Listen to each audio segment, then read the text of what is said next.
I suddenly realized that my mother might not be human. She always went out with a pig. Then she would return very tired the next morning, and I always saw my mother cleaned a fur coat stained with blood. I wanted to know what my mother was doing, so I often tried to follow her, but I had asthma. Every time I would stop in the middle of the way.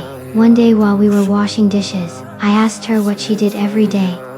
Why are you hiding it? She brushed me off with a vague answer. She got angry and smashed a glass deliberately. Then I left the room unhappily. That day after she went out with a pig, I immediately watched where she went. I noticed the car didn't go to the market, but the next day my mother came back with my father. Strangely, he was covered in wounds. I wanted to keep watching, but my mother quickly shut the door. The next day I woke from a nightmare when my mother went out with a pig again. This time I was determined to find out the truth. I put on an oxygen mask and followed the car into the forest. Soon the car stopped. I saw my parents walking deep into the woods. I quickly followed and discovered an ancient castle. I came to an iron gate. When I looked ahead, my father took off his clothes and knelt on the ground. It happened to be a full moon. My mother unfastened his collar and quickly shut the iron gate. I squeezed through the gate with my small body, but in the next second, I saw a horrifying scene. My father began to transform. His muscles swelled, his hands turned into claws,